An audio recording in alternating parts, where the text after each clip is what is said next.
જેબી મોદી વિદ્યાલયના trustee Nikki મહેતાની પ્રેરણા અને માર્ગદર્શન હેઠળ આ વર્ષે ધોરણ 6, 7 અને 8ના વિદ્યાર્થીઓ દ્વારા વિવિધ વિષયો પર આધારિત નાટકો રજૂ કરવાનું આયોજન કરવામાં આવ્યું હતું. વિદ્યાર્થીઓ દ્વારા તેમની વિવિધ પ્રતિભાને વ્યક્ત કરવા દર વર્ષે વાર્ષિક ઉત્સવ અંતર્ગત સાંસ્કૃતિક કાર્યક્રમની રજૂઆત કરવામાં આવે છે, પરંતુ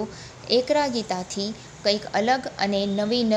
પ્રયત્ન રૂપે ભરૂચ સ્થિત જેબી મોદી વિદ્યાલયના ટ્રસ્ટી નિક્કી મહેતાની પ્રેરણા અને માર્ગદર્શન હેઠળ આ વર્ષે ધોરણ 6, 7 અને 8ના વિદ્યાર્થીઓ દ્વારા વિવિધ વિષયો ઉપર આધારિત નાટકો રજૂ કરવાનું આયોજન કરવામાં આવ્યું હતું.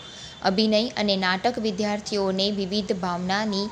અભિવ્યક્તિ કરવાની તક આપે છે. ઉપરાંત જીવન મૂલ્યો પર આધારિત નાટકો દ્વારા વિદ્યાર્થીઓમાં પ્રામાણિકતા, સાચું બોલવું, વડીલોને માન આપવું, સહિષ્ણુતા,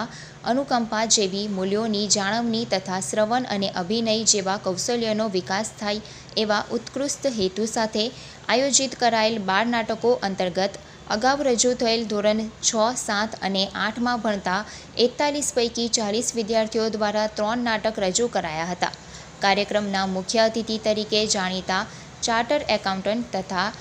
રોટેરિયન અર્પણ સુરતી ઉપસ્થિત રહ્યા હતા. એક પિતાની પરિવારમાં મહત્વની ભૂમિકા, રાણી લક્ષ્મીબાઈની વીરતા અને સ્વરાજની ઝંખના તેમજ